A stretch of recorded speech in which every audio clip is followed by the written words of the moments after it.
Welcome to the Ringer Fantasy Football Show. My name is Danny Heifetz, and I am joined on the tee by Danny Kelly and Craig Horlbeck. And today we are going to tell you the storylines for the 2025 football season as told by Happy Gilmore.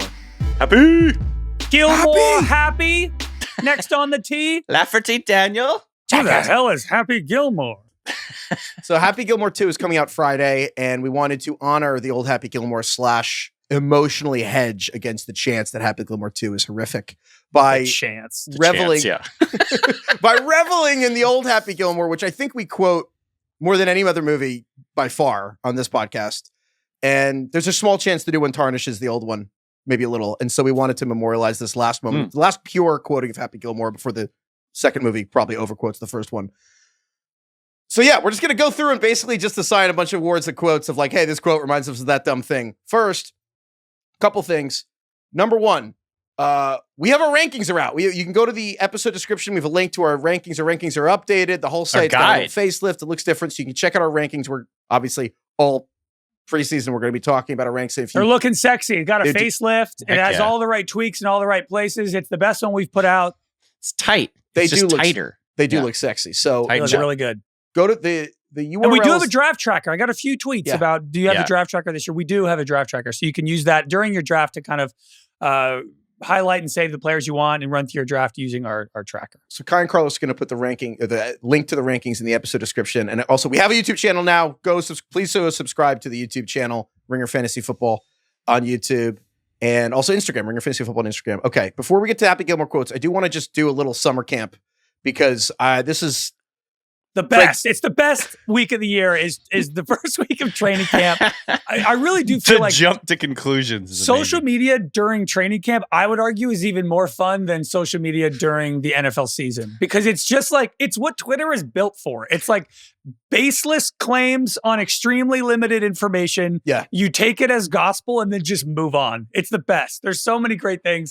We're like 2 days in. It's already great. I got a text from my father-in-law who just sent me a picture, just a tweet of just Jackson Dart. And it was just like, Jackson Dart, first training camp throw, pick 6, like 10 exclamation points. And I'm like, look, man. Yes. But then there's also just people, there's just receivers winning one drills versus cornerback. And Trey Harris, the Chargers, just gets a cornerback on a slant. And they're like, oh my God, he put him on skates. I'm like, it's a I gotta slant. say, gonna be a problem. That worked on me. That worked. I saw a couple of Trey Harris clips. I was like, I think I'm in. Like, I think I'm just in. I've seen all I need to see. Oh my God. Anyway, so. Yeah, so over the next coming week, we want to kind of start some of our shows with just like some training camp fodder that has jumped out to us. Can I start? Please. Do it. Okay. Did you guys see the Tua comment? Yes. Tua, not the best at press conferences, I would say. Like, is he too honest, Craig? Is that what you're saying? Oh, too honest. Too honest. Very good. Yeah, so for those of you who don't know, Tua recently in a presser after training camp talked about Tyreek Hill and rebuilding the relationship with the team after Tyreek Hill after last season was like, I'm out. I don't want to be here anymore. And he's obviously still in Miami. And so Tua said, and I quote, when you say it's a work in progress, the relationship, and quote, when you say something like that, you don't just come back with my bad. You got to work that relationship up. He is working on himself. Here's my entire take about this whole like Dolphins bad vibes. Tyreek wanted to leave. Tua's upset. I think this is I'm just going to draft Tyreek Hill. I honestly am. Yeah. I kind of think the pendulum has swung way too far and we've just decided he's washed. I don't think he is. He's 31. There was a clip of him burning some cornerback and catching like a 60-yard touchdown from Tua today. Maybe this quote will actually help Tyreek Hill. I don't know. I'm just like, Jonnu Smith's gone. The run game is going to be better. If that helps, Tyreek's going to be better and there's going to be more deep shots. I think Tyreek Hill in like the late second round, I'm just like, I'm in. You can probably get him later than that too. You know what I mean? Yeah. This doesn't bother me. I think where I've landed with Tyreek Hill is I totally see the a possibility that Tua stays healthy and everyone's too afraid of Tua getting hurt and everyone's too afraid of Tyreek Hill being great again or whatever. Well, I wish I hadn't said it that way, but oh well. But I've decided that I think that is a smart and calculated risk that gives you league winning upside potentially. And also, I'm going to let you do that. Okay, that's fine. Like, there's so many players in the first, like, that first 30 picks where I'm like, that guy could win your league. And I'm like, Tyreek Hill, You're right. I don't disagree with anything you're saying, but also we have him ranked 28th next to Kyron Williams. Like, really? You'd rather have Kyron Williams and that's a coin flip for you? I think I'd rather have the quarterbacks at this point. I have all the top 4 quarterbacks. I have Jalen Hurts, Josh Allen, Lamar Jackson, Jay Daniels. Okay. That's fair. But let's say you don't want a quarterback. Yeah. And you're debating between, Tyreek Hill's around, Jackson Smith and Jigba, Mike Evans, Kyron Williams. I'm kind of like, I don't know. I feel like Tyreek over Evans. Tyreek Hill could, like, if Tua plays 17 games, I'm kind of like, could Tyreek be the wide receiver 1? Yeah. Well, I don't think Tyreek Hill plays 17 games. I mean, I again, the blurbs, we have, we wrote a bunch of the stuff for our rankings. We have little blurbs there. Again, got a whole sexy facelift and like what does Tom Cruise get? Face stretches. They stretchers. Is that what a facelift is? Brad like the thing that's like around your phenomenal one. Brad. That's what we did to the guy. We just stretched the skin, got all the wrinkles out. Whatever Pedro Pascal did to his neck. Oh my God. Really good work. Really if anyone knows Pedro Pascal's neck guy, email us. Yeah. But anyway, I think that Tyreek Hill basically literally all the Dolphins, they're just twice as efficient with 2 on the field, twice as many yards, twice as many everything. And the secret sauce is like if they can run the ball, that opens everything up in the passing game. That's the thing. Everyone's like, well, if they can run, because they added a rookie 2nd round guard and then the left tackle who's never played before. I'm like, what if those guys suck? Not a James Daniels fan. Yeah, but what injury is he? Isn't he coming off a horrific injury? It's an Achilles, I believe, right? Yeah. So they have James Daniels. So the right guard is coming off an Achilles. The left guard is a rookie, and the left tackle is Patrick Paul, who's never played. And everyone's just like, it's different, so it'll be fine. I'm like, they probably might suck. I'd rather have Devon Achane. I'm gonna keep paying Tua to slander Tyreek so that his ranking drops. Everywhere. Just piss him off. DK, do you have any out of context? Summer camp tweets? Videos? Yeah, I mean, I don't. This one has context. Daniel Jones working with the ones to open practice. Sorry, this is from Mike Chappell, who covers the Colts. Daniel Jones working with the ones to open practice. Later, Richardson with the ones. Neither guy lighting it up. Both throwing interceptions left and right. I really like old grizzled beat writer like negativity at this time of year. It's always the best because obviously there's like a ton of people who are sending videos of some guy warming up and be like, he's going to be a problem. And then, the old grizzled vets are just the guy who showed up to the Titans training camp and asked the GM, one question only. Do you think that this team can win the Super Bowl? Yes or no? To the team that just had the number 1 pick in the NFL draft. Good. Dude, they all paused. They kind of looked at each other and were like, we have a lot of work to do. Oh, you're the worst record in the NFL last year. Yeah, that's incredible. Craig, any other ones? Summer camp show. This is so stupid. But I saw a tweet of Ted McMillan running through the ladder drill on the ground, where you shuffle through the ladder as quickly as you can back and forth. And somebody was like, they found a guy in Ted McMillan, and I was like, wow. The best is Craig. The video is looking through practice, it's like the other side of the entire long field. Lens, the other field. There's people in the foreground, yeah, practicing, and then there's Ted McMillan running a ladder drill, He's and then he catches the ball through with that one ladder. hand. Look, did you see him catch the ball with one hand? Yeah, I did. After the ladder, barely even looked at it. I mean, come on. On the other hand, one of the first fights we had on a podcast was I have a very short fuse for these videos, and DK eats them up like slop from a trough. Do I really? I do for sure. Yeah. I love it. This was an early fight. It's candy. I think it was. If I'm remembering correctly, it was like a guy coming off an injury, and I was like, "Look, he's moving fast. That's good." It's like super part of the job. It's complete empty calorie BS, but I love it. It's dessert for me at the end of the day. I should probably just let people be happy, but also you're the one who always says, "Don't yuck my yum, pal."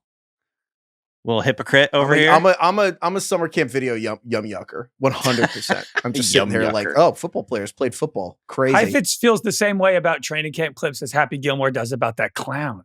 100, yes, I do hate that clown. All right, hold on. There's one more. This one doesn't have anything to do with practice, but the Browns on a large barge out in the water, I guess, assuming it was somewhere near training camp practice, unveiled probably a lake. A new helmet, and it was like this giant blown up helmet the size, like 25 feet tall or something like that. And you can see like off in the distance, you can see a guy's videotaping it, like probably one of their social team videotaping on this barge, the unveiling of this big ass thing. And he just falls off the barge.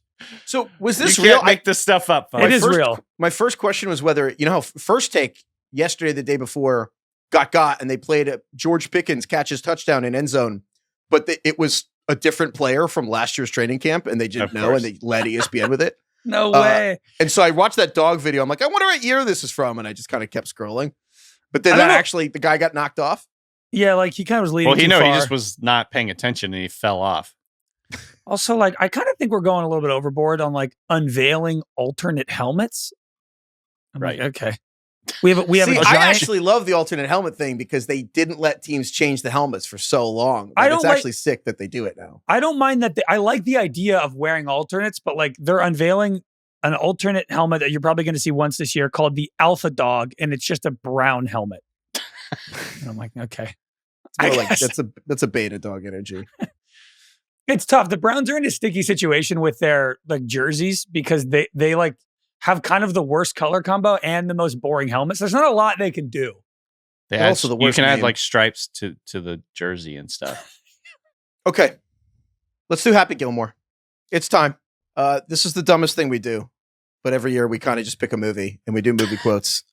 And that explain the fantasy football season. It's not that deep, but you know what? It's surprisingly effective because sometimes you don't need all the stats in the EPA per play. You actually just need a player. You're on the draft board. It's going tick, tick, tick, and you have 8 seconds left, and you're like, oh yeah, right, this guy sucks. Right, I forgot. And then you remember the quote. Because men can't remember stats, but they can remember quotes. So DK, it is only right if you lead us off here.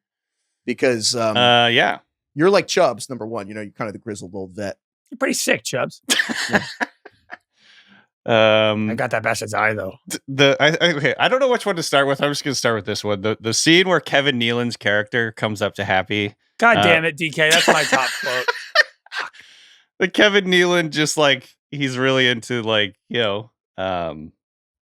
hokey stuff. I don't know how to even explain what his philosophy is, but I just good vibes. Yeah, good vibes. He's I wrote down the entire lot of pressure. quote. You got to rise above it. You got to harness in the good energy, block out the bad. Harness energy, block bad. Feel the flow. Happy, feel it. It's circular. It's like a carousel. You pay the quarter, you get on the horse, it goes up and down and around. It's circular, circle with the music. All it goes flow. up, Good down, things. and around. Circular, circle. I love that. Circular, circle. With the You pay music, the quarter, the flow, you get on all the good horse. things. I just picture Aaron Rodgers like introducing himself and bothering all the Steelers rookies with his new age mumbo jumbo. And they just walking away going, psycho. I literally had the exact same thing. Oh, mine for that quote was Ben Johnson going up to Caleb Williams this year. And he's like, oof, yeah, I feel a lot of good, solid energy coming out of you. Good, positive aura. Great. It's all great. A lot of pressure. Block it out. You got to rise above it. Caleb Williams is like, Jesus Christ. This guy doesn't blink. The ball has its own aura. It's energy. It's a life force, if you will. Dude, that's like all time. The era in movies when it was just like the friends of these SNL cast members just showing up for a scene. Yeah. And he just like probably improvised that whole thing. Him saying circular circle with the music. It's like a carousel. It's just good. They probably did like 5 takes of that. And that one was the best one. And it is so funny. I think Happy Gilmore has one of the heaviest like Dion Waiters categories where it's like, somebody who shows up for 2 minutes and just crushes. Oh, 100%. I didn't actually have a quote for this, but rewatching the movie last night, I had the realization that Happy Gilmore's ex-girlfriend, Terry, she is the ultimate Dion Waiters. Like, she comes out firing fucking gas the whole time. She, like, the initial scene where she's, like, leaving, she's getting on the elevator to go. She's like, bye. When are you coming back? Never. Like, I love it because it's like so random. Like it doesn't seem like they just had a fight. Like it seems like just a very normal day. And she's like, never, see ya. Bye. Never. There's one problem, Happy. You're not any good. Whatever happened to that actress? I don't feel like I've seen her in anything. No idea who that is. Dude, I think the guy who said Grizzly Adams did have a beard. And then like he just pops up throughout the movie shaking his head back and forth. That guy crushes. Yeah, he's a professional golfer, isn't he? Oh, is he? Let me check. Oh yeah, I didn't what's even know his that. name? I know there's a lot of them in the movie, but a lot of the guys I don't recognize. That guy's great. what is that guy's name? Lee Trevino. Yeah, Lee Trevino. Okay. Yeah, which I didn't know that when I watched it like the first 100 times. But he's there. He's there when Chubbs falls out the window. What is he doing? Why are you there? So the Rodgers thing, I was thinking about this. I mean, I'm not going to draft Aaron Rodgers in fantasy football. Like if you have a 2-quarterback league, you can take him obviously toward the back. But I was thinking about him mostly with DK Metcalf, and I was looking at our rankings. So in our updated rankings, again, the link, episode description is a link. We have DK Metcalf 54th.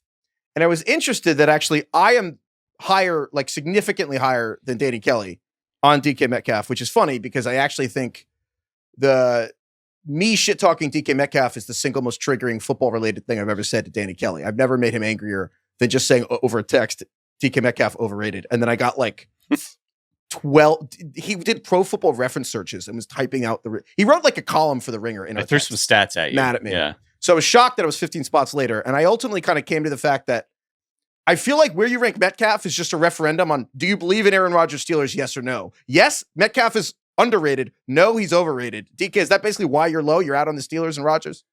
I just worry that Rodgers and Metcalf are not going to be on the same page in a lot of cases because Metcalf... circular circle. What is there to miss? You put it in the quarter, you go on the horse, it goes up and down and around. It goes up, down, circular. and around. Circle with the music, the flow. All good things. I actually ironically kind of love Kevin Nealon's character in that amazing. movie. I play golf with that guy. I want to be friends with him. When Happy's like doing well and like doing the dance around the green, and it just cuts to Kevin Nealon. He goes, he's feeling it, doing the pole dance, feeling the flow, working it. He's like so good too. And he's like, why don't you send him home? Send him home. Bags are packed. He's got his airplane ticket. So you basically don't think you don't think Metcalf is that a polite way of saying these personalities are going to clash? Is that a polite way of saying Metcalf is not a detail-oriented receiver and Rodgers demands guys be exactly where? Like, why don't you believe in that combo? That the latter more than like the personality thing. I'm not too worried about the personalities clashing as much as we make fun of Aaron Rodgers. I'm more just stylistically, like you said, Aaron Rodgers wants a guy to be where he's supposed to be exactly at the right time. There's so much, going back to like Devontae Adams. So much of it is this really just unspoken connection that they have where they seem to know like immediately without having to actually use any verbal communication, like what to do in any certain situation against any coverage. I'm going to go this way. And he just knows it. They had that strong of a connection. I don't really know if I see DK Metcalf being that detail oriented at this point in his career. And so I just think he's going to be really volatile. He's already kind of a volatile player, even when he was with Russell Wilson and Geno Smith, and now just there's going to be some highs and lows. See, I think the more interesting angle here is DK and I both have similar thoughts about DK Metcalf based on our rankings. Heifetz, you're the one who's higher. I think the consensus is that we have a lot of questions about this offense. Yeah. Metcalf style with Aaron Rodgers style clearly don't work on paper, but you have him a lot higher than us. Why? I do, and it's a good question, and the answer isn't necessarily because of DK Metcalf. The answer is because I think that there's like a couple clear tiers to me of players. I think that there's, you can count the top 2, 3, whatever, Saquon, Jamar Chase, whatever. It's not, but I think there's an incredible top, let's call it 25 players. And you could, there's a top 12, there's a top 25, whatever. But I'm so happy if I get 3 of the top 25 players, I would be like overjoyed, which basically is the top 8 running backs. It's like Saquon through at Achane or Ashton Genty. There's, Jamar Chase at receiver through all the way to like Drake London, AJ Brown, Lad McConkey. So that becomes like almost 20 guys. Trey McBride. That's like 20-ish guys. And then I like the 4 quarterbacks. I'm higher on the 4 quarterbacks. That gets you to 24, 25 if you include Jonathan Taylor. And then there's like a second tier of guys where I'm like happy to have. And that's like the Josh Jacobs, Chase Brown, Kyron Williams, Bucky Irving. And then there's like Tyreek Hill, Jackson Smith and Jigba, Mike Evans, T. Higgins, Breece Hall. And so that to me, George Kittle's in there. And that creates like a top 40. I have between 41 and like 70. They're all the same to me. Like, and I know not literally, but like 41 to 70. DK Metcalf, I have 42nd. But to me, it's more like, we have Calvin Ridley 54th and we're higher on him. I'm like, dude, I could totally see Calvin Ridley be better than DK Metcalf from week 1, like the stretch run of the race. And I think Metcalf, I'm more just like apathetic about that group of receivers there because they all have upside but could go wrong. Like they're all kind of weird there. Ted McMillan's a rookie. I'm high on him. Garrett Wilson.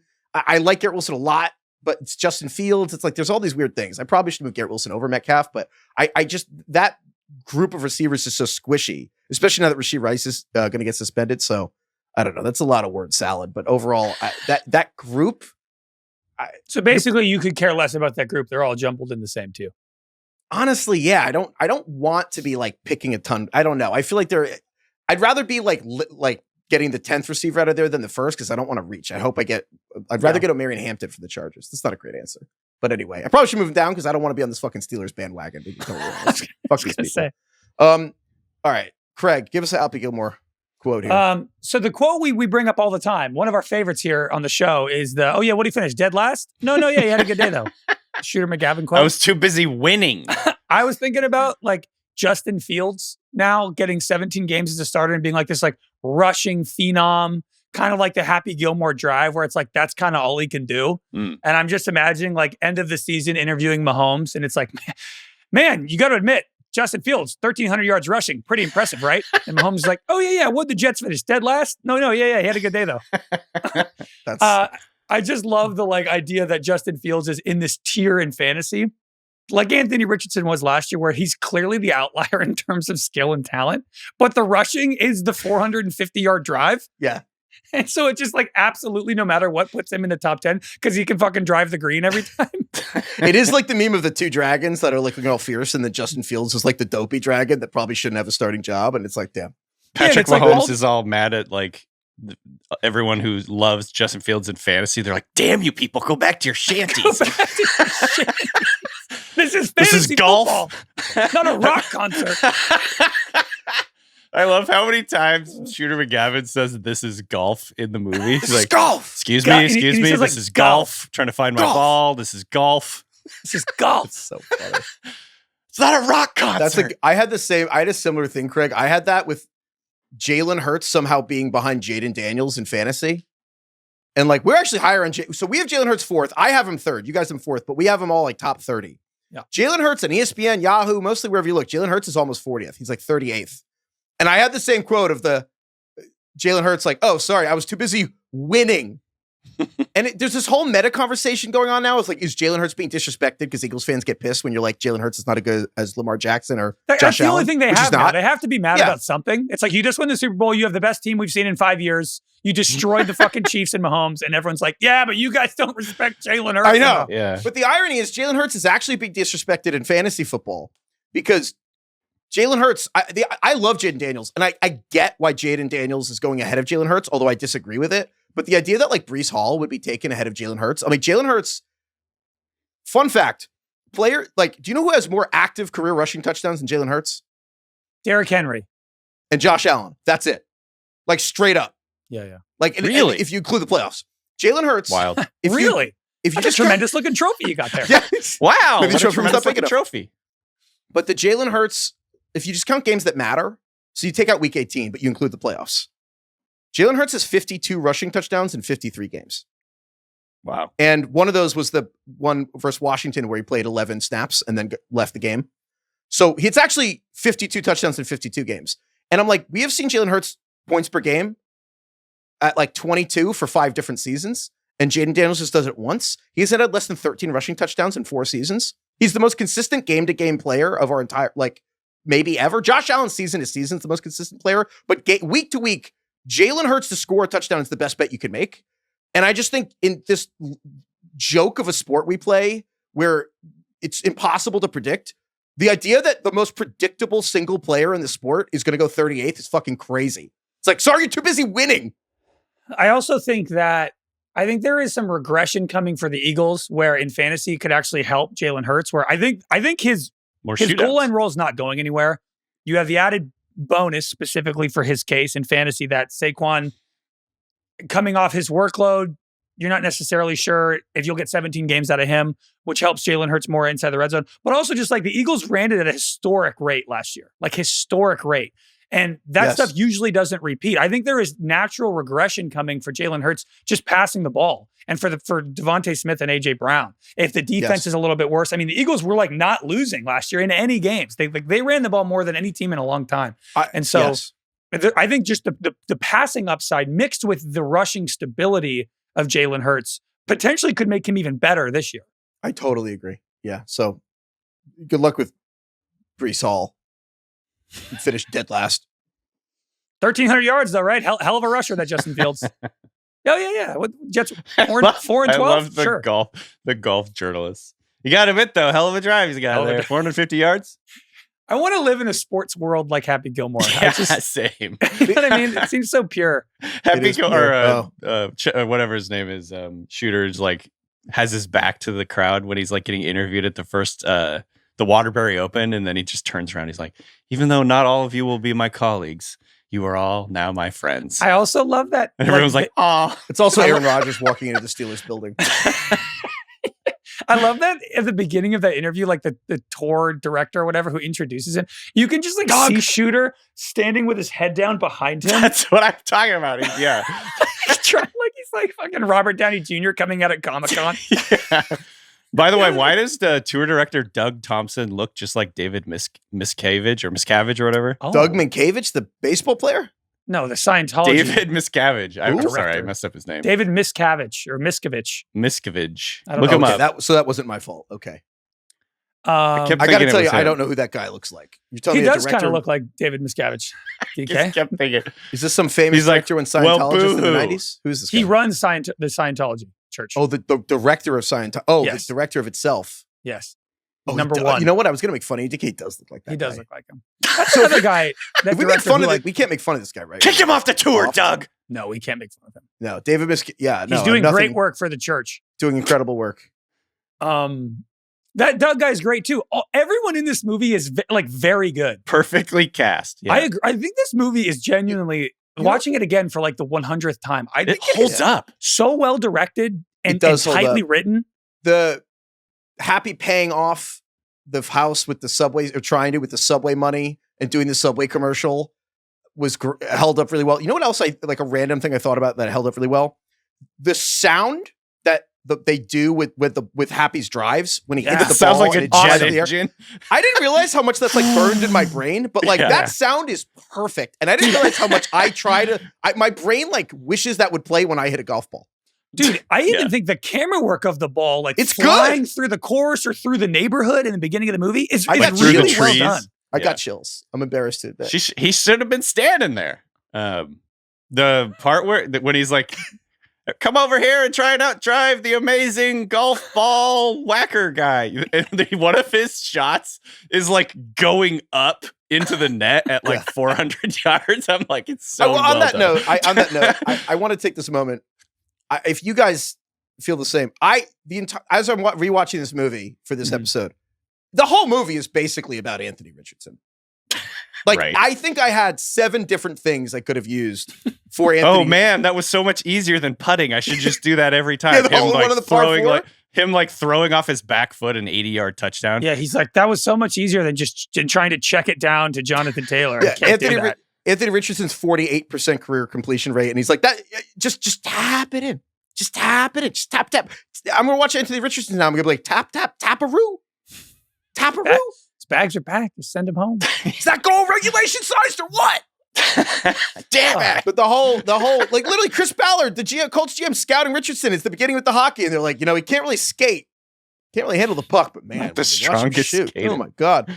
But yeah, I've ranted enough about Richardson, but I do. I had that written down too, Heifetz. My short pitch is just, I think he's the best fantasy buy low asset ever because he's basically free. He's not being drafted. You should take him 1 pick before your defense and your kicker. And then if he doesn't get the job, cut him. But if Anthony Richardson gets the job and plays well in week 1, that's a difference. Just, again, it's free. It's you'll cut him for some running backup who gets hurt after week 1. It's fine. But I just think maybe hockey maybe Anthony Richardson's football is Happy Gilmore's hockey. Oh my God, Happy Gilmore 3 is Anthony Richardson plays hockey. Fuck, that's good. Mighty Ducks 4, Happy Gilmore 3 crossover. Yeah. It's actually pretty good. It's not bad. Write that down. Kai, cut that out of the show. We have to pitch something. Yeah.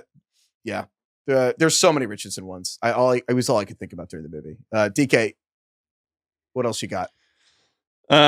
This is something that you've brought up, Heifetz, so I don't feel bad saying it again. But the Bryce Young playing horribly last season, kind of going off the rails. I think it was the last tournament of the Tour Championship.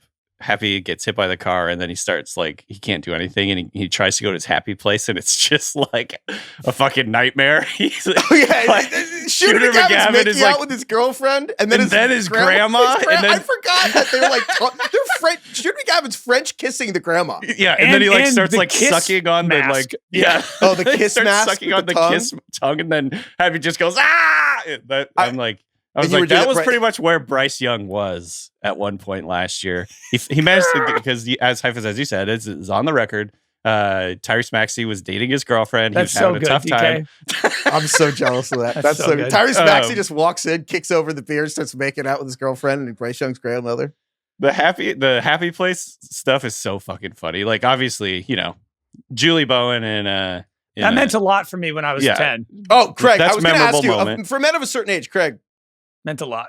That among other things in that mental image, I think I realized watching this run of Happy Gilmore that exact thing of her carrying the beer in his like daydream. It's like she's going through the sprinklers I was like, with two fucking kegs or two pitchers of beer. Two pitchers of beer, and I realized that's in my mind's eye. You have mental contact images for things. I think that's my image of a pitcher of beer. Is her holding them? Like that was the first time I think I'd ever seen a pitcher of beer. Oh yeah, that's a great call. I think it's what Modern Family wouldn't have worked unless it was for Julie Bowen in that scene of Happy Gilmore. Every millennial was like, Bowen, I'm in. Yeah. Also the part where Chubbs is like, chin up, Happy. And then he's like playing he's like, I got my hand back. And we've only just begun to live. He has a good voice, Carl Weathers. That sounds like actually him. Dude, I just like, I just like love this movie so much. STSU legend, Carl Weathers. Yeah. DK, wait, Panthers, do you think Bryce Young stays in his happy place? Do you buy it? Because I think the key is him being able to stay in that happy place. Yeah. He has Ted McMillan is the new putter. He does ladders now. Yeah. Oh, Ted McMillan's the new putter. I think I would draft Ted. I think Ted is a good value because he's going to be the number one. He's going to play all the time. I do think Bryce is in his happy place. I don't know. I don't really want Chuba Hubbard. You can have him. It's fine. But I'm not going to. I don't see the path to Chuba Hubbard being a top 5 running back. I could see Ted McMillan being a pretty incredible receiver potentially. I guess I'm more willing to bet on Bryce Young being in his happy place than Aaron Rodgers doing the circle. The other thing that's ironic about this is it was Happy Gilmore got hit by a car, and that was like kind of what led to this. But Andy Dalton getting hit by a car. He was in his car. Wow. So a lot of parallels. That is right good. There. Another Dion Waiters Award winner, the heckler. Man. You will not make the shot. Hit this putt. Jackass. You jackass. I think the new one, it's Eminem. And I'm like, what? I'm like, hey, shooter. Want to go to the Sizzler, catch some grub? He wants to go to these like Red chain Lobster? restaurants. He wants to go to the Sizzler. I was just thinking about this last night. Whatever happened to Sizzlers? Are they still around? I think they just went bankrupt. I thought we were going to be friends. We are. I just remember when Hooters went bankrupt right after we talked about Hooters, like a day later, and then Hooters came back because we saved it. Wow, I think there are still Sizzlers. Oh, there's still a Sizzler website. Speaking of things I understand, I love when places just go bankrupt, but then they just keep going. I don't know how that works. I don't know. I don't know how bankruptcy works. I declare bankruptcy. Craig, give us another happy quote. This is a small one, but at the beginning of the movie, when Virginia Venet, great name, played by Julie Bowen, meets Shooter, and she's trying to like talk about her ideas and like things she has. It reminded me, or it just made me think of like Brian Schottenheimer's first meeting with Jerry Jones. And he's like, it'd be great if I could get a Pepsi. Oh my God. I just have a lot of ideas about the offenses and what we could do. You know what would be great, Brian? If I could get a Pepsi. Oh, and Miss? Absolutely. Diet. That is so Diet. Good. Yeah. Wait, on that note, I have a list of things that Shooter McGavin says in this movie that I thought Jerry Jones would say. Okay. And then Happy's responses are like Micah Parsons quote tweets. So I can imagine Jerry Jones, like I'm just picturing these as like posts on or Blue Sky, if you will, or Twitter. But like, it's like you see the quote and it's Jerry Jones at a press conference. He's like, I eat pieces of shit like you for breakfast. And Micah Parsons quote tweets it like, you eat pieces of shit for breakfast? No. He nails that. I was thinking that too, Craig. No. I don't know how many takes they did, but he like turns around and goes, I'm telling you, no. I think the acting in this movie is like elite tier. I really do. Yeah. I think everybody knows their job. Even the knows grandmother. what they're supposed to do. Yes. The grandmother's great. Everybody knows, like, even if it's cheesy, they know they're supposed to be cheesy. There are like certain lines that are supposed to read a little bit like more wooden, and they nail it. It's so good. I also forgot that Ben Stiller's character, like, they don't wrap that up. I in my head, I always think that gets resolved, and it doesn't, which is also funny. Well, they get her out of the home, so it's like, I know, but But the other one that I thought Jerry Jones, I could see saying, is like, "You're going to beat me, oh right." And Grizzly Adams had a beard. It's like, Grizzly Adams did have a beard. Well, real estate speculation is one of my hobbies. But yeah, Jerry's. I love that we had back-to-back quotes about Jerry this week of Stephen Jones, his son, saying, "Yeah, Jerry doesn't really talk to the agents. I talk to the agents. We don't let him do that." And then Jerry Jones also saying, basically, why would I'm going to just read it because he had this whole rant about Micah Parsons. That was hilarious. I could see Jerry Jones buying Micah Parsons' grandmother's childhood home. Yeah. Just because he can. That was my room. Before it's gonna be my trophy room. His contract. Perfect. But Jerry, his rationale, they were like, why won't you pay Micah Parsons, basically? Which, by the way, the answer is very simple. Jerry Jones likes free media. He doesn't want to pay for advertising. So he likes that everyone's talking about the Cowboys on the show. He thinks it's like a commercial that he doesn't have to pay for, which is why he gets Dak Prescott's contract done at 11 a.m. on Sunday, week 1. So it's just a show. So with that said, everyone's like, why are they, you going to pay him? You're going to pay him? Like, spoiler, they're going to pay him. And then Jerry Jones says, among other things, he's like, you ever heard of guys? He's like, a lot of things could happen. You could get hit by a car. You ever heard of guys committed to players and them not panning out? And then just paused as if that was the smartest thing anyone had ever said. He's like, sometimes guys aren't good. And then he's like, just because we signed him doesn't mean we're going to have him. He was hurt 6 games last year. He was hurt 4 games. Jerry. But yeah, everything Jerry says now, I'm just like, he's too old. He's so old. Him and his old. Yeah.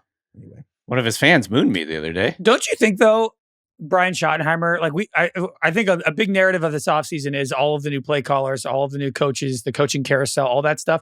Brian Schottenheimer just being the head coach of the Cowboys, one of the most famous, the most famous team in the NFL, I feel like is really not a story, and nobody is discussing it.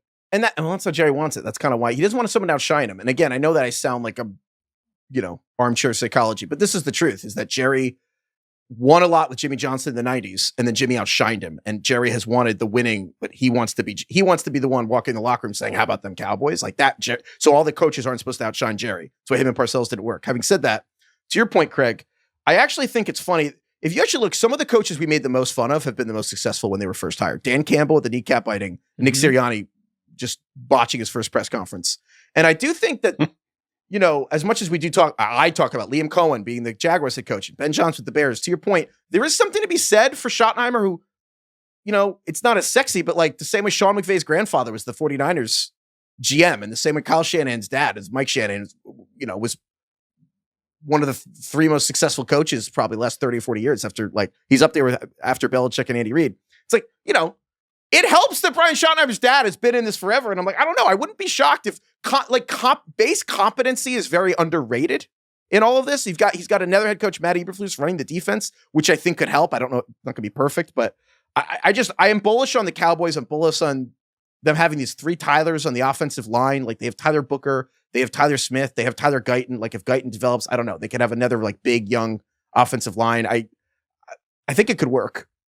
Yeah, I see them a little bit like the Niners, only in that they had this kind of brief down year where a lot of stuff went wrong and everybody kind of hopped off the train. And now I think I do think it's much more likely that we see the Dallas from 2023 than the Dallas of 2024 this year. And I think that the key is whether George Pickens can unlock the offense, to which I thought of Adam Sandler, or like when he's in the beginning, he's playing hockey and he's like, during high school, I played junior hockey and I still hold 2 league records, most time in the penalty box. And I was the only guy to ever take off his skate and try to stab somebody. Well played. That's George good. Pickens, baby. Wow, that's something. He also says that to what's her name? Victoria Bennett comes over to him after he wins. Oh yeah, sorry, Virginia. And she's like, 450-yard drive. That must be some kind of, or like hole in one on a par 4. That must be some kind of record. He's like, yeah. You know, I have a hockey record too. I'm the only guy that tried to take his skate off and stab a guy. I love his like when he talks about his ex-girlfriend, just out of nowhere with Virginia. He's like, you know, my ex-girlfriend died. She fell off a cliff and died on impact. She's dead. I had that as the Giants when they got to talk to Matt Stafford for the first time. Like, yeah. I had a girlfriend. She died on impact. Fell off a cliff. His grandma asked him about his girlfriend too, and he's like, yeah, she's dead. She got hit by a car. She's dead. She got hit by a car. Yeah, she's dead. I just love when they're out on the like the ninth green prank that Shooter pulls on him, and then he meets Virginia, and then he's just like, you know, my girlfriend's dead, you know. She's like, okay. Oh man. DK, wait, before next one. Yeah. Gun to your head. Who do you actually has better points per game this season, George Pickens or DK Metcalf? Pickens. Yeah, I think so too. I feel have pretty them right next to each other, but I think Pickens. Everyone's very high on Pickens. It's weird because like I don't want it to work. It's on one hand like you're betting on one of those volatile guys in the NFL personally, and also might not get that many targets. But I'm also just like, man, the Cowboys are going to throw it so much. Like the offense is going, and the defense is probably not going to be that good, and they're going to have to throw it a lot. And obviously, they're not going to be necessarily a power running team. They have Miles Sanders and Javonte Williams. Like the Dak is I almost said quarterback of the offense. No shit, but. I mean, even when DK Metcalf was traded to the Steelers and before Pickens was traded away, we were like, these guys are a very similar style of receivers. Like, you know, probably pretty volatile week in and week out in terms of like the volume that they're getting, the touchdown. They're probably going to be touchdown dependent. Not, you know, they're like more like deep threat type guys. So they are very similar players, I think. But the offensive environment in Dallas is so much better than what it's going to be in Pittsburgh, almost surely. Yeah. Going to be more touchdowns. Like there just will. Yeah. So, you know, obviously, you know, if he takes his cleats off and tries to stab a guy, then that's different. But, and you know, he's trying to start fights after touchdowns. What was the context of that, Craig? I can't even remember. What? It was like late in the game, and he's just like fighting in the stands with somebody after a touchdown. I believe it was a last-second Hail Mary, wasn't it? And he was just fighting a cornerback like behind the goalposts. Greg Newsome during the Hail Mary, the Browns cornerback. Full on just like in a brawl by the cheerleaders. Love that. Greg Newsome invaded Russia in the winter. Yeah. Oh my God, yeah, I'm watching it now. It's even funnier than I thought. It's pretty incredible. All right. DK, you have another one here? One of the greatest scenes in this movie, it holds up so well, and every little aspect of it is so fucking good, is when Chubbs tries to recruit Happy when he's in the batting cage. Like that whole scene is just so good. But in particular, there's I'm guessing some of us have other quotes from that scene too, but like in particular, I was just laughing my ass off last night watching this because Chubbs' right arm is so clearly just his hand, like his regular hand, like holding a very long wooden hand. His right arm is like 6 feet long. It's so funny when they like zoom out and you can see how long his arm is. Right before he dies in the scene, you see his full arm. It's like at his shin. And I was just thinking, like, it reminded me of how Alvin Kamara's 2 legs weren't the same weight. Also, just this is like probably a stretch, obviously, but like Alvin Kamara and his 2 legs, they now weigh the same, right? They are the same length, allegedly, and weight. I feel like we have not mentioned Alvin Kamara's name this entire like off season. What is your guys' take on what's going on with Kamara? Does he have another big time fantasy season in him? Or are you guys just kind of like, I'm not going to do anything with the Saints offense. I don't want to have any part of it. Even if he's a good value, it's just going to be too hard to predict how much, like, they're not going to score any points, blah, blah, blah. Where are we on Alvin Kamara? Because I feel like I'm still a little bullish on him. I feel like every year he's kind of an afterthought at this point, but check my math. I think Alvin Kamara was a top 10, if not like top 7 running back last year in points per game when he was playing. And I mean, the comp that everyone is giving, including you, DK, Tyler Shuck, the current Saints starting quarterback, is Derek Carr. Yeah. Who's missed a check down. RB6 in points per game, Craig. RB6 in points per game. I think what he did so well was he scored so many touchdowns. I think he's that, like, the Saints aren't going to be that team anymore, like that hyper efficient situation. But I do think in terms of just like volume and passing down work, like I kind of think that there's a chance that it remains pretty similar to what he's got in the past few years. The touchdown side isn't going to be there. Like But again, I don't know how many touchdowns he scored last year. He was still putting up RB6 numbers. He's one of the most like boring, unsexy picks, which is so weird because I think Kamara, he's like probably my favorite fantasy player of the last 5 years, but very underrated in terms of his just like weekly passing floor. Yeah. Mm-hmm. So I think in general, you don't want running backs in bad teams. Like in general, you do not want running backs in bad teams. I expect the Saints to be a bad team. DK, I think you keep. I don't know if you're half joking or half serious or what, but like you kind of. I'm just kind of being a contrarian. Yeah. I think if the Saints are average, like you probably do want Kamara, but basically, I'm like, you know what? Every year you have players in terrible teams, and I'm like, oh, someone's gonna get yards. I don't want guys who might have the worst team in the NFL. I'd rather the Saints be average, and I didn't know about it than thinking the Saints might suck and taking Kamara. But however, Kamara is the exception to the rule.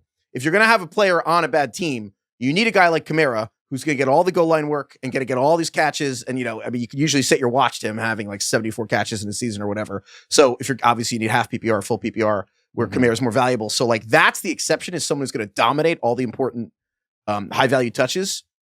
I think the reason I don't like Kamara is for basically it's two reasons.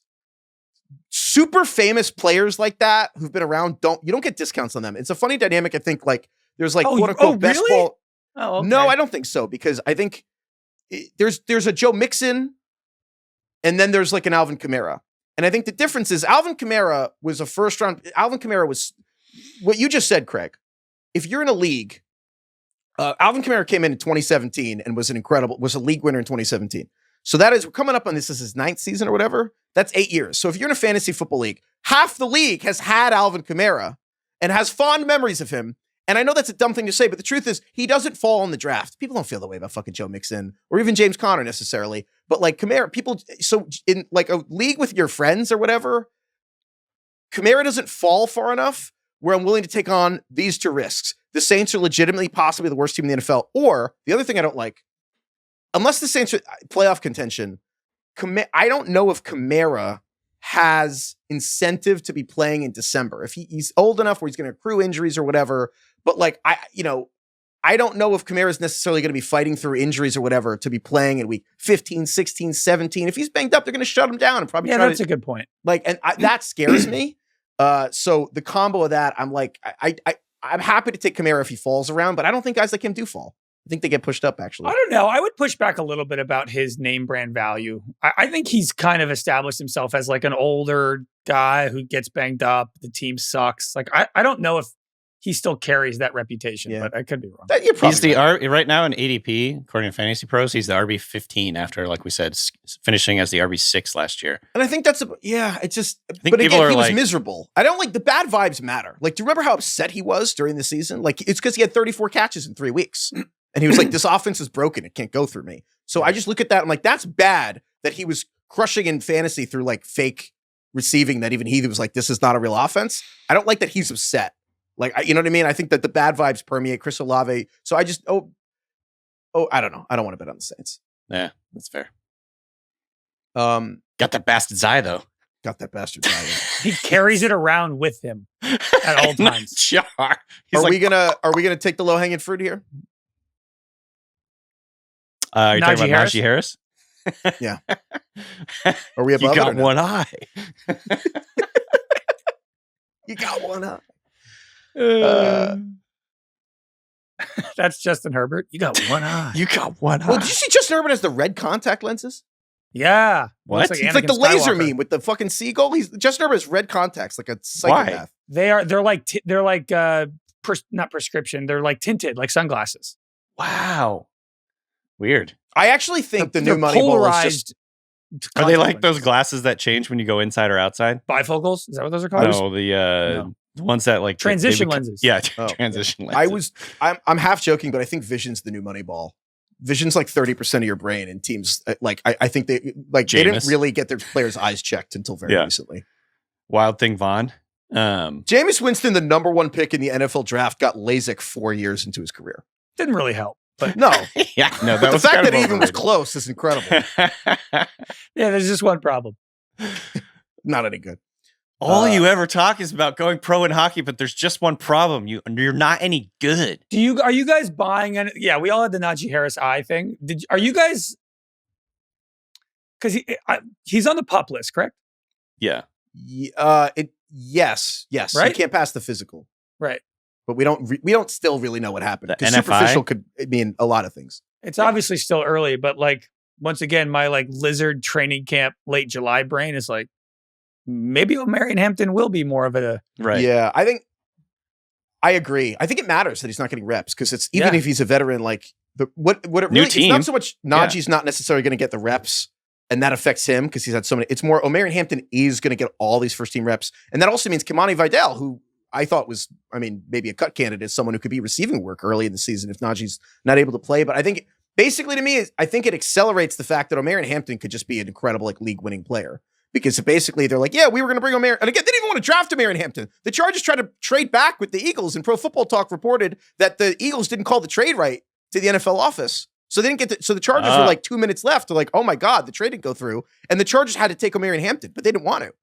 And so now they're like, oh, we'll bring him along. We'll have Najee Harris. And now Najee has this eye thing. I'm like, okay, well, maybe Hampton just ends up being the bell cow from week 1 and it's imperfect, but damn, he's good. And so maybe he should be a top 20 player and you can get him 45th. I'm worried because I was originally I was in the complete opposite spot about like O'Marion Hampton's overvalued. Like he's such a good player, but Najee Harris is going to be a thorn in his side. He'll be the starter for the first half of the season. And now I'm like, ooh, I don't know. Maybe O'Marion Hampton suddenly become undervalued. Yeah. Hampton shows up for Najee. He's just like, hey, got that guy who sold you the fireworks. That was, by the way, that window that Chubbs falls out of. I've never seen a lower windowsill. Yeah, it's like at his shins. It's like very conspicuously wide open too. The whole scene is so funny how they set it up. He's got like the fucking head in like a weird little box, like in the middle of his living room. Also, like Carl Weathersfield, he's like genuinely so excited when he sees the box. And he goes like, oh, this is going to be nice. I know. I actually got sad. I was like, Me oh my too. God. I forgot how nice that was until then. Yeah. Chubbs Peterson's the best, man. Speaking of people hitting windows, the other one I had when they're driving up to the nursing home and Happy Gilmore's driving his grandma and he's like, hey grandma, this is the best. It's so nice. It's like a country club, the grass. You're going to have the best time here. And the woman hits like, Mister, get me out of here, please. Get me I just thought, out of eat this. Leave us alone. Like it's a bear. Onion rings on her. I don't know why he's eating this. Why is he giving her food? Eat this. So good. I thought that was Shamar Stewart showing up to training camp, and the Bengals are like, look, you're going to have the best time here. It's going to be awesome. And then Trey Hendrickson hops on. He's like, get me out of here. Mista. The Mista lady. I had that one for Malik Neighbors on the Giants. Sorry. Get me out of here. Sheil had a great tweet today that was Giants offensive ranks from last year. DVOA 28th, EPA per drive 29th, success rate 30th. They are returning 10 of 11 starters. The only change is quarterback, and it's either Russell Wilson, Jameis Winston, or Jackson Dart, who, as Heifetz already mentioned, threw a pick on his first play. Do you think in the script, Mista was written and that she was the Mista lady? Or do you think she just did that? Or that was something they thought of that day? Yeah. Also, just like in terms of physical comedy, him like trying to fix the air conditioner unit in the window and just like tapping it on the side and then it going boom, like flying out the window is just so good. You know that Mista lady? I think I just also, she's like clearly not dead. It's like on her stomach. She's moving. She's moving and awake. Making eye contact. I did think of Ben Johnson addressing the Bears on day one, just after reading all of the quotes from like DJ Moore and Roma Dunze about like how different the vibes are. And he's like, yeah, like he's holding people accountable. Like it was pretty lazy last year. I was thinking of Ben Stiller getting off the phone about the quilts he's going to sell. And he's like, turn up your volumes, everybody. Great news. We're extending arts and crafts time by 4 hours. And my the old lady's fingers like, hurt. My fingers hurt. My fingers. It's DJ Moore. My fingers hurt. Oh, you just booked landscaping. He's like, DJ Moore, you just booked special teams. Anybody else's fingers hurt? Special teams. I didn't think so. Oh my God. You just pulled special teams duty. Anybody else's fingers hurt? Why do you make me do that? Why do you make me get mad at you in front of people like that? Hey, Mr. Gilmore. Wow, what a tremendous looking trophy. That's what he's like in front of the media. Dude, that guy's the best. Mr. Larson. Mr. Puts a nail in his head. Yeah, you can hardly notice it. Terrific. The nail comes out next week. Dude, there were so many lines from the movie that, like, every time you watch it, new lines stick out to you, like new jokes. I don't know why, but Larson is so good. And when Shooter's like, Larson's like, you think you can hit the green from here, Shooter? He goes, that's not possible, sir. Just Larson going, I beg to differ. It's so good. So Happy Gilmore accomplished that not an hour ago. Dude, he talks like some Shakespearean Victorian English child. I beg to differ. That's like two thus far, Shooter. Oh, you can count. Like he's in Gilded Age.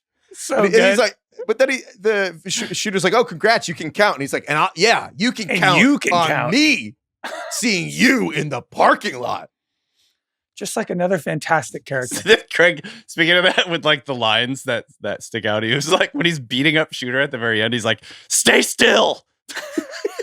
Stop moving. And Shooter's like, stay still. A line I don't think I ever really noticed until now, and I definitely didn't even think about it or didn't register to me when I was like a teenager, was during Happy's like hot streak, and he's bringing all the new types of people, new fans to golf. Vern Lundquist in one of the intros to a tournament goes, quite a large and economically diverse crowd here. I thought that never was like jumped out to me. The Germanation of the dodgeball announcers was like, what if they talked like that the entire time? I thought that was so funny. The best part is it's economically diverse crowd. It's at the Michelob Invitational, Craig. Michelob. You said it earlier, but the go back to your shanties is like unbelievable. Damn you, Pete. Him hitting the beach ball and it stuck to his putter. So good. Such good. Like such good physical comedy. The way he like tries to kick it and then he like comes down on it. God. Another Shooter like makes. I think in a lot of the scenes they actually had Shooter like putting and you can tell like they weren't like CGI or anything like that. He's like sinking like putts. big ass like long putts. Yeah. And there's a couple like Shooter's celebrations. I don't have any like connection to this, but like Shooter's celebrations are all timers. Like there's one where he like tosses the putter and then just holds his hands up and like goes in a circle. He's like does the shooting thing. When he's unraveling and his hair is kind of getting messy and they throw the beach ball at him, that's all one take where he like hits the beach ball, settles himself, hits the putt, and he's like, yeah! It's so good. It's so good. You can tell I feel like he really made it in the tape. But rewatching it, you feel like baby! He was gonna, if he missed it, he was gonna be mad, but he made it and he was surprised. He was like, wait, that was probably like the 7th take in a row or like the 20th take in a row, so he probably was fucking happy. Craig, that's such a good call. He hits the putt, he's like, choke on that baby! The other one that aged perfectly is Happy Gilmore fighting Bob Barker. Oh my God. The Bob Such Barker a good fight, scene. Unbelievable. Did a lot of his own stunts. Barker was just like in that shit.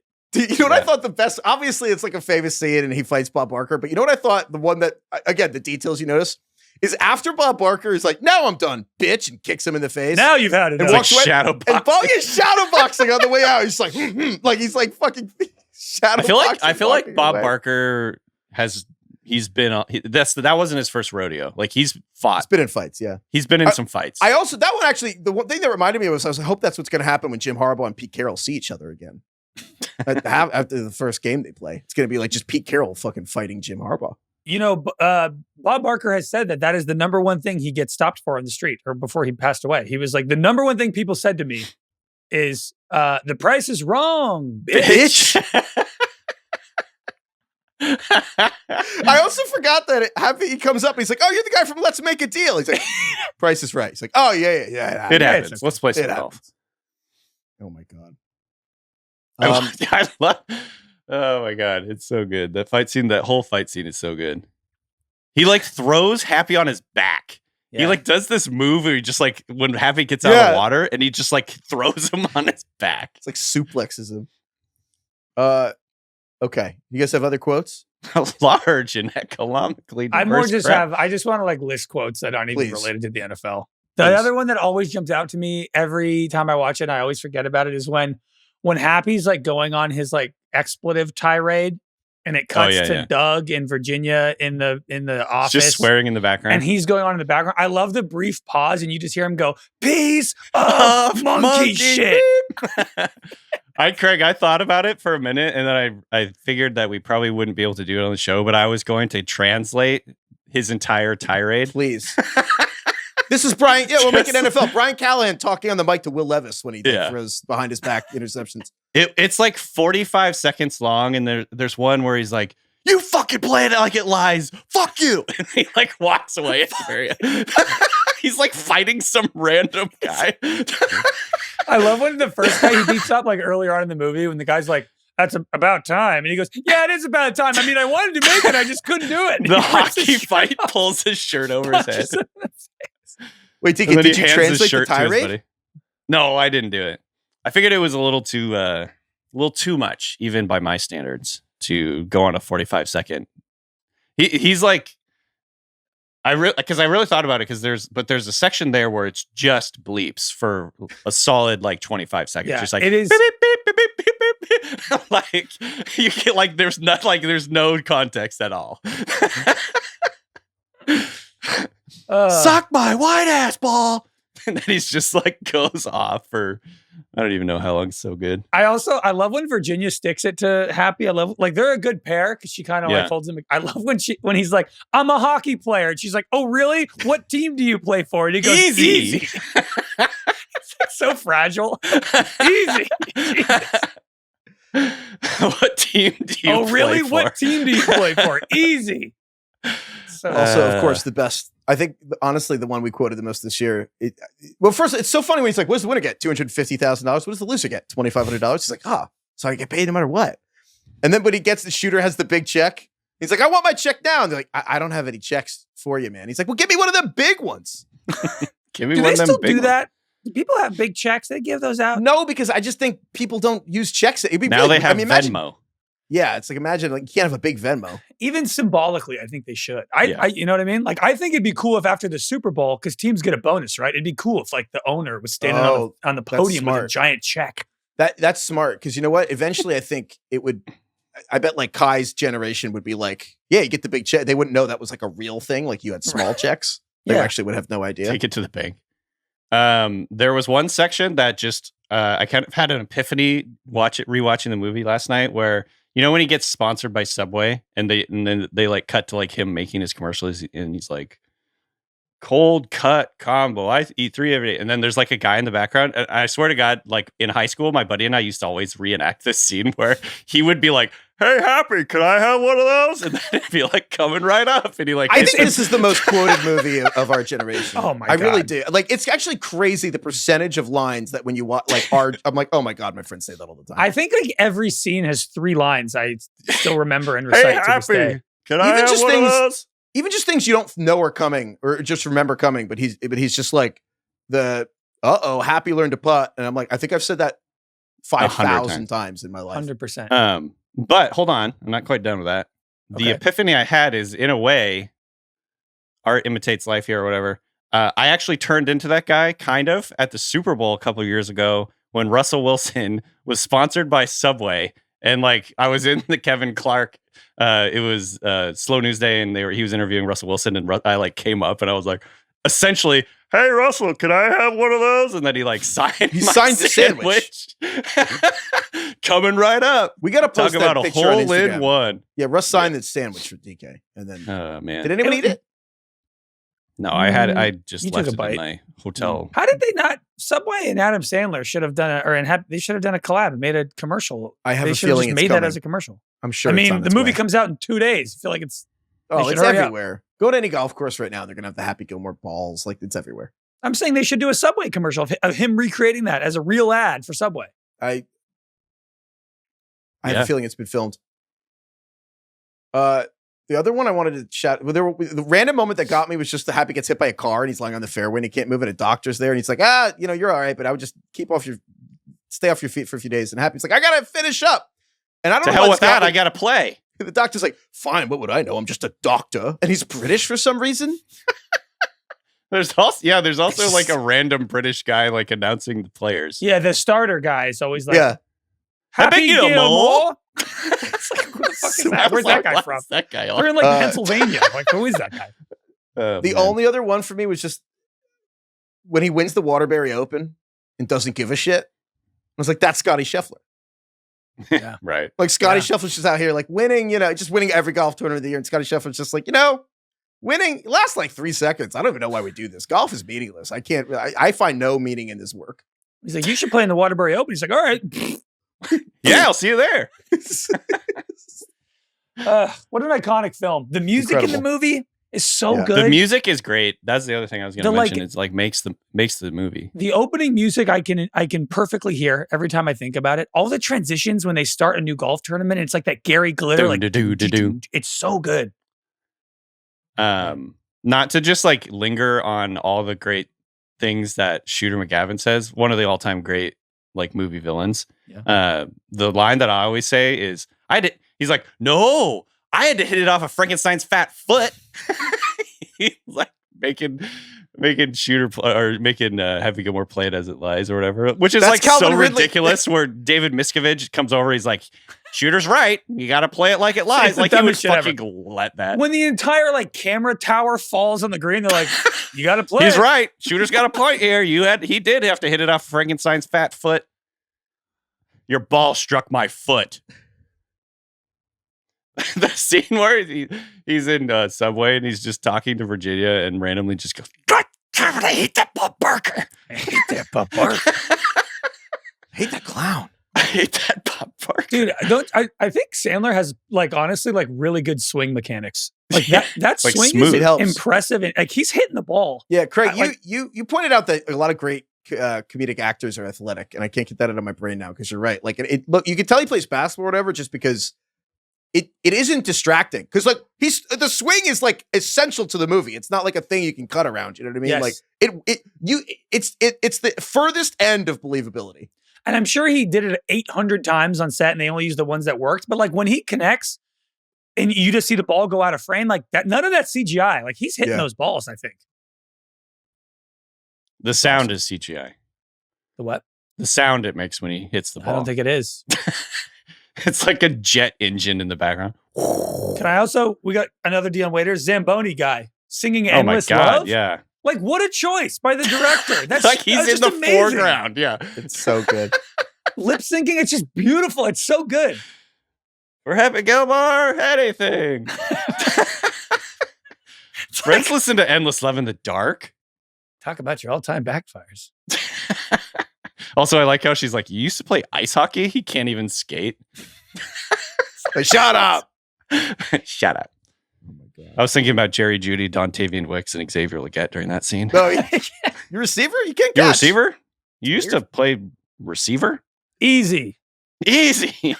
Oh, yeah? What team do you play for? I will say, I want from one of you either a player who is going to learn to putt this year or everyone's coming around. Well, I'm not. Either someone you're out on or someone you think is going to put it. Like Josh Allen around a little myself. In a world where Lamar Jackson's unbeatable versus the blitz or Josh Allen is now the best decision maker in the NFL, someone who's going to learn to, if Anthony Richardson was just good, like a player that will learn to putt or someone that you're just like, I'm not coming around. Kick him off the tour. Oh, that's a really good question. Yeah. I don't know why, but in the back of my head, I don't even really believe this. But in the back of my head, I'm like, I don't know if Rome Odunze's any good. Like everyone in the Bears, it's so hard to like know because last year was such a disaster. But there are a lot of underlying metrics that suggest he was like fucking bad. But you're just ignoring it. And I don't know. Part of me is just like, they just immediately came in and drafted a wide receiver and a tight end. DJ Moore's there. I'm like, what if he's just like not that good? And Craig, you made the point last year that Rome Odunze at the combine made such a point of he couldn't do the 3-cone drill in the, I think that was the one in the amount of time he wanted. So he stayed like 2 hours late until he got the time. And Craig, when in the middle of the season when Odunze was bad, was like, we never at any point considered that it was really concerning that he couldn't get the time he wanted with hours of extra. We thought that was a green flag. Yeah, we were like, oh, cool. Look at him working hard. I'm like, he tried so hard on this and can't get it. But it's like Happy showing up to hockey tryouts every year. Yeah. Rome Odunze just taking baseballs to the chest, like 364 days. DK Odunze, in or out? I'm in on Odunze. Is there a player that everyone else is Everybody's coming around? Everyone's coming around. Well, I'm not. Doug. Who's that player? He's ruining golf. I saw 2 fat naked bikers having sex on 18. How am I supposed to chip? With that kind of thing going on.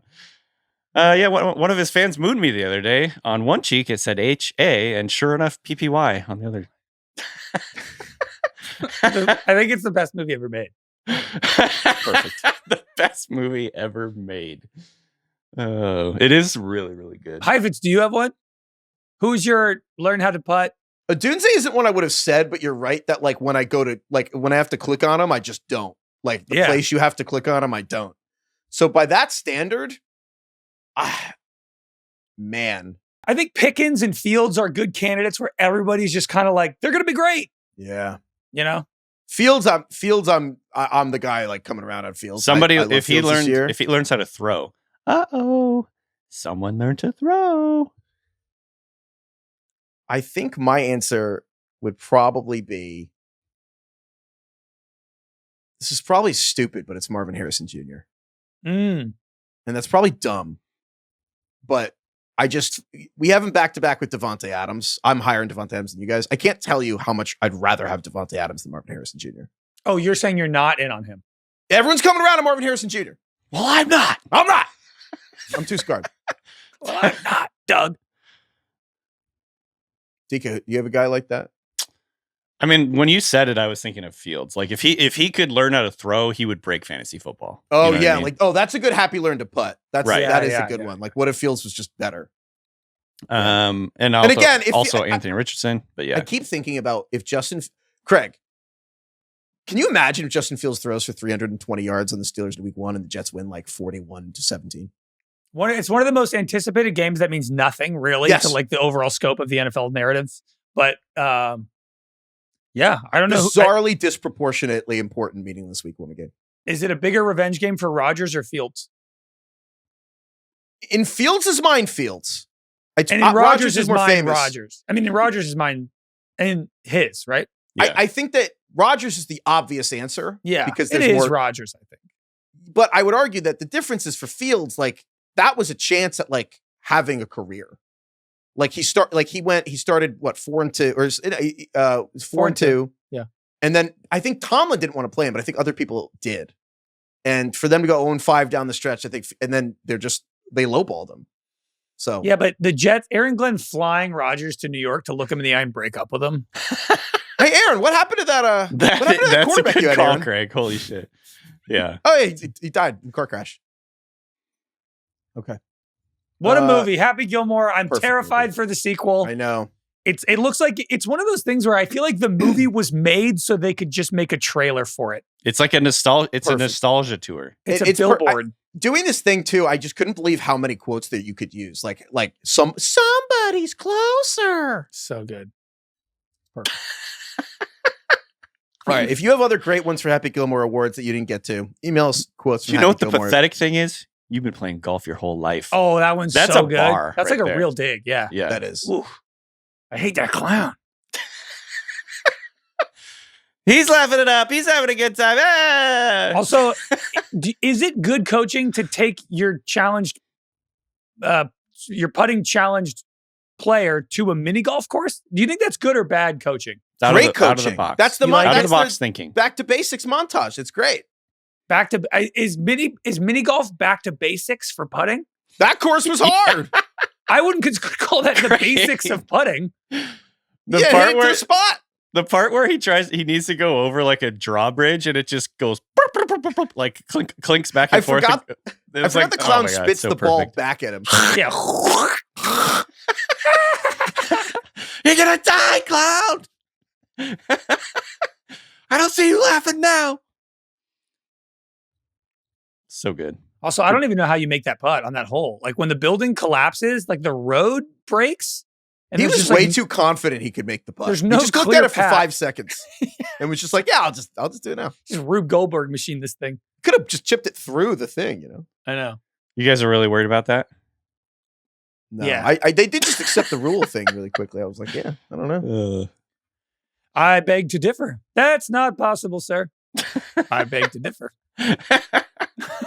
I like how Shooter talks in the third person when he's like trying to fight Happy Gilmore in the bar that one time. Oh, I love it. It's Shooter's time. This is Shooter's tour. And then he just breaks the bottle. And he's like, let's face it, I'm out on the golf course. I'm at a golf course. Well, what's going on here? I was just trying to find the other half of this bottle. Oh, there's some over there. Email us at ringerfantasyfootball@gmail.com if there's another quote that you think goes to the player or something that we should have done that we didn't do. I might work on translating his swearing tirade. Oh my God. And next week we'll talk about Happy Gilmore 2. And we'll talk about Happy Gilmore 2 at some point. Is it on Netflix, Craig? Yeah. Yeah, okay. Yeah. Sick. What was I going to say? So follow us on YouTube, or subscribe to us please on YouTube. It's Ringer Fantasy Football. And if you're listening on another platform, just go to YouTube and hit subscribe.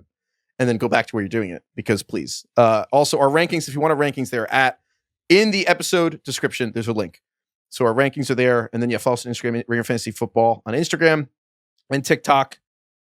Okay, a couple emails. Another thing while we're doing all these plugs, we're bringing the Ringer Fantasy Football League back. We've mentioned this a couple times, but in case you haven't heard, we're bringing the Ringer Fantasy Football League back. So we're going to have a bunch of people from the Ringer doing it. We're going to have a live draft at the end of this month. But the most important point of all, I think I still got it wrong. Important part of all is Bill Simmons and all these people. Someone's going to do a punishment. Whoever comes in last. Yep. Everyone's envisioning Bill doing it. Watch it be one of us. Like, we're going to end up coming last. But we're trying to figure out and calibrate the correct punishment for this league. Something preferably humiliating, but also something people who have children would actually do. Which, again, I can tell all the emails you send which one of you are like 23 and just like, right. You have to drink 30 beers in a day. Right. The 30 rack challenge, which I've done. It's a tough day. Yeah. It's fun for the first half, and then it gets pretty grim. We've asked people to email in ringerfantasyfootball@gmail.com potential punishment ideas for the league. We're going to have a big mailbag. We're going to go through all of them, but I want to read another good one. We've received hundreds so far, but we're reading all of them. Thank you so much to everyone who sent them in. Wow.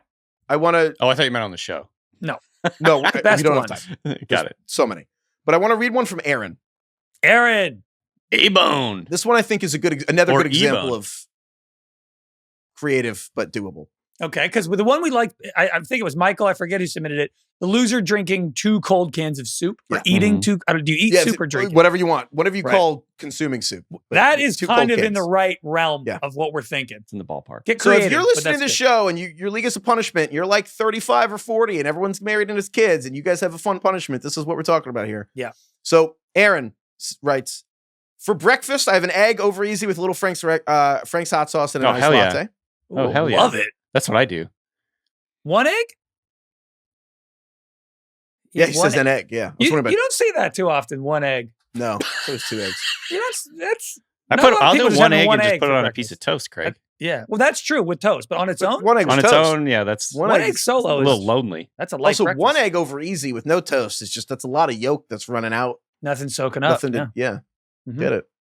I like so Aaron writes, in our league, which we started 13 years ago as a group of friends, is now full of married couples who all have children and responsibilities, which has made punishment, or any punishment that requires more effort than like an embarrassing license plate cover, impossible to enforce. So our new punishment checks all these boxes of embarrassment, short time commitment, massive enjoyment, incentive to compete late in the season, etc. And he says our new one is humiliating, quick, and creates incentive. Our gym offers several typical workout classes. Yoga, body pump, Pilates, etc. I'm already skeptical, but okay. However, my gym also has a twerking booty camp. Oh, wow. You think Bill Simmons is going to do a twerking booty camp? Well, the loser of the league must participate in a twerking booty class in the outfit chosen by the league champion. It has to be within the socially acceptable boundaries of the gym. So it has to be something you can wear at the gym and it's fine. But we get to have photographic evidence of you doing this at the thing. And we could do photos, maybe no videos. I don't know. We'll figure it out, but humiliating quick. But that's funny because it's a genuine workout class. You have to pay to go. And I looked up in Los Angeles. There's a lot of these. It's not like stripper club. It's gyms that have twerking booty camps. Boot camps, but it's booty camp. Hilarious, but this will never, ever, ever happen. Come on! There is no way Sean Fennessy or Chris Ryan are going to a booty camp in LA, videotaping it. It's like an hour. They're definitely not videotaping it, putting it out on social. Are you out of your mind? There's no way. There's no way. Hilarious, though. I hope people use that for their leagues with 22-year-olds because that's awesome. Yeah, I like that. I'm crushed. Come on. You thought that was out of your mind? You thought that was in play? Come on. A man can dream. I love it. Right. That's very creative. And it's a good workout. All right. Well, there more context for what's going to work here. So emails for ringerfantasyfootball@gmail.com. Other ideas. I guess that's not good enough. No twerk-offs. Fine. Maybe Bill will do the twerk-off. You don't know. Warning. The conversation you're about to hear might be inappropriate for children's ears. You have been warned. Do we need to make this like 2 seconds longer so they get to pause the thing if they're driving? That's fine. Okay. They've been warned. Okay. We asked other people for wrong websites because we were talking about how Cowboys.com did not go to the Dallas Cowboys website for a long time. Yeah. And so we asked for wrong websites. 3/4 of the emails were about 2 websites. First one's from Pat, who summed it up well. Pat. P-Bone. In my town, there were 2 main sports goods stores, Sports Authority and Dick's Sporting Goods. Without thinking about it, I went to Dick's.com. Okay. Sure. You can imagine. What's there? You can imagine. Who among us? Yeah. You know? Yeah. So a lot of people had that problem. This one I did not know about, but we got Mark, Kirk, Alex, Eric, Brian, like so many people emailed us this. I'm going to read Mark's email because I think it sums it up really well. Marky. Mark writes, when I was in 4th or 5th grade, so, like late 90s, we were learning a little bit about the government. And so our teacher took us to the White House's official website, which is whitehouse.gov. But this is the early internet era. We don't really know to use the internet. We were also 10 years old. So we all thought we should go to whitehouse.com. Uh-oh. Well, whitehouse.com at that time was a Monica Lewinsky, Bill Clinton themed porn website. Whoa. And it clearly, this happened to a lot because everyone has this story. Kirk, Alex, Eric, Brian, like I can't even list all the names. Wow. Is it still there? They're all of the same story, which is they were learning about like basic civics, like how the government works in 4th or 5th grade. They did. And they all went to whitehouse.com and it was like, you can imagine. Turns out they got one of the more accurate history lessons they've ever had. Yeah, it's the history they don't want to teach you. Yeah, right. That's what's really going on. So that's great. DK, I feel like Lewinsky is the thing that I feel like I don't even know Kai knows who Monica Lewinsky is, to be honest. Right. Do you remember that happening? No, honestly, Vaguely, I feel like I learned about it from Whose Line Is It Anyway? I don't have any memory. Were we alive? When did it happen? We were like Mid-90s? 93, yeah. No one was keeping us on the loop on that one. DK, do you remember that? Yes, but not like a lot. I just remember it being a thing that people were talking about at the time. It happened in 1995. Okay, I was 1 year old. Or then it was like over a period of time, 95 to 98 is like when it kind of all went down. Phrasing. Yeah. On that note, the last one. I have to read an email from Nicky boy. The many stories like this. Nicholas. On this note, Nick had an idea because the problem is whitehouse.gov, whitehouse.com.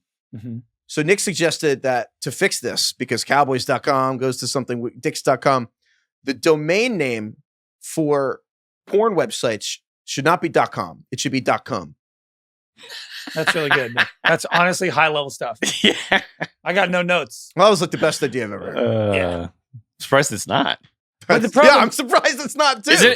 Isn't there like a whatever you call that .XXX? I don't know what site you're going to. I don't know. I thought that there was sites. That's a movie with Vin Diesel, as far as I'm concerned. Oh, it's yeah, exactly. Yeah, which is, also made me fall in love. I'm googling XXX websites. That doesn't make sense. Although, do you really need it to say Pornhub.com? People get the gist.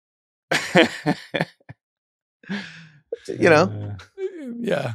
Dicks.com is for your sporting goods, and the other one is for something else. Do you ever still get pranked from your friends where they like it's like a dummy link to like a newspaper article? Oh, of course. Yeah. And it's like or something. There was a specific one that went around when I was growing up. And I'm not even gonna say it because but that was one that people would say. Lemon Party, remember that one? Yeah, that's what I was gonna say. Yeah. Craig did it for me. There's a lot of that shit out there. Being 16 years old is just a crazy time. Yeah. I can't believe they gave us the internet at that age. Oh my God. Oh God. I've seen some things I'll never unsee. You can't unsee something. No.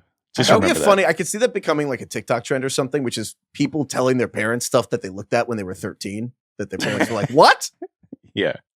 If my mother knew the things I saw, how much I drank, it's just like. Yeah. That wouldn't be a problem. I think that, meat spin would be tough. I think they'd be upset about that. Would be a problem. Meat spin. I forgot about that. God. But there were a lot of like, how many drinks did you have last night? I was like, 4 beers. She's like, woo, slow down. And I was like, I had 18.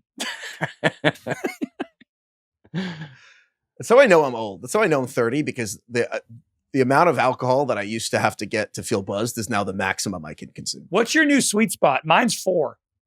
If I haven't eaten, 4 drinks is your sweet spot? 1.5. If I don't want to be hungover the next day, like if I'm just going out with friends, I want to have a nice night and I'm keeping it mellow, 4 drinks is like I start to feel a light buzz. I can still go home, wake up the next day, feel fine. Craig.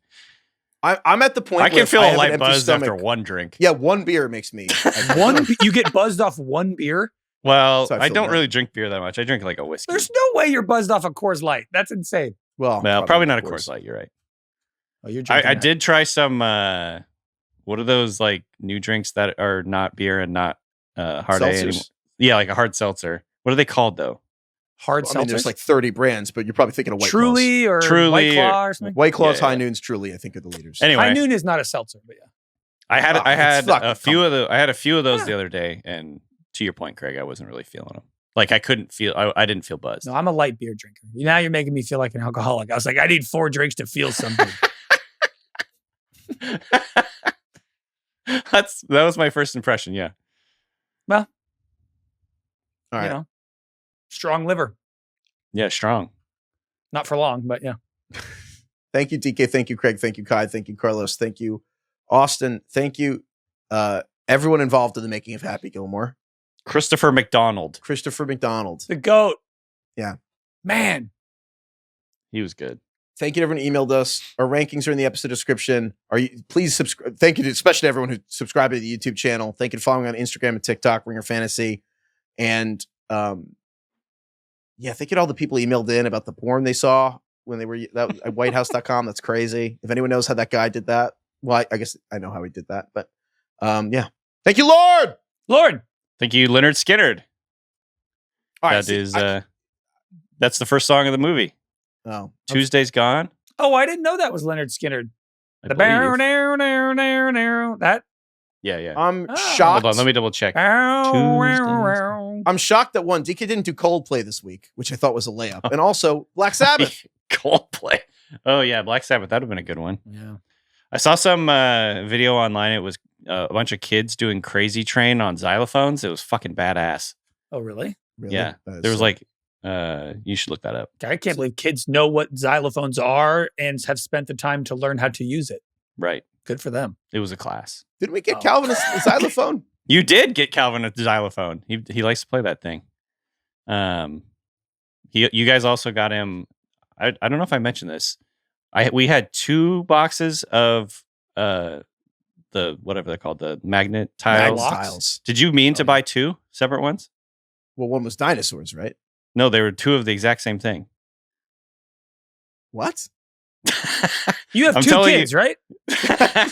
Wait, I sent you 2 of the same box. Wait, the ones you got I got him the dinosaur themed magnet tiles. Right. That was what we said. You got him magnet tiles like a year ago on his last birthday, and then this birthday you sent the dinosaur ones, and then several days later another box of the identical dinosaur magnet tiles came. No shit, that was definitely for a different kid. That's hilarious. Those are for George. Whoops. I was like, I meant to ask you about that. Oh, definitely for a different kid. But now he has a shitload of magnet tiles. Well, I hope he likes the dinosaurs. Yeah, he does. Damn. Yeah. How about that? Yeah, thank you for that. That was very I like thoughtful. that Craig right there. Is when your mom gets a gift and then your dad is waiting to see what it is. Like you're opening it and your dad doesn't know what's in it, but his name's on the card. Like that was like Craig right there. Like, what kids have xylophones? I'm like, we got him a xylophone like a year ago. I'm just going to say thanks to Danny from now on. Like, how old were these kids? I'm assuming they were like teenagers in high school, no? The xylophone kids, it was like, I don't know, 10 years old, 6 or 7, 8. Wait, they were playing Leonard Skinner or Black Sabbath? Black Sabbath. Crazy Train. Oh, it's badass. That's a great song. I hate that the Patriots have a cool song to come out to. I saw a photo of Randy Johnson and Ozzy Osbourne, and the tweet was like, "Would hate to be a winged animal in these two's presence." That was amazing. That was the best comment. The Osbournes were so famous in the 2000s. But I had a question for you. This is something that I feel like I'm vaguely aware of, but don't. What was the deal with Black Sabbath records playing backwards? Was this like, you know how like now I feel like it's like this is what your kids emojis mean, and they're like, it's like the throwing up emoji. It's like, that means your kids do meth. And it's like, I feel like the original version of that was apparently like, if they play the record backward, it spits out the devil or something. Like, was that what it was? That's always been wasn't there a whole thing with the Beatles with like Paul's Dead if you played it backwards? What was the I don't even know how records work. Like, how do you play a record backwards? A record, it spins and it has a little needle that goes on. But I thought there's an A and a B side. So how do you even play it backwards? You spin it the opposite direction. Oh, manually. Right. I kind of thought but like I figured it would only spin one way. Can I tell you something? I have no idea how the fuck a record works. How does it make that sound? Manually. No idea. How the fuck does it make that sound? No idea. You can't tell me by making little fucking grooves and whatever the fuck vinyl's made out of, that music comes out of it. That doesn't make any sense. I called bullshit. It doesn't. It's crazy. That's like going to be the new Wilt Chamberlain. Like, the kids don't believe he scored 100 points. They're like, there's no way this made music. There's no way. It makes more sense to me that like music comes out of an iPhone than it does out of a vinyl record. Bizarre. Right. DK, but seriously, what was the deal with that? Did you actually take records and spin them backwards to see if there was like an Easter egg on the... Heifetz, how old do you think I am? I didn't have old enough to play Tecmo Bowl? I don't know. DK, or Heifetz, I didn't grow up on records. Look at him. He's so old. He's so old. He's too old. You can't take her house. We listened, for what it's worth, we listened to tapes growing up.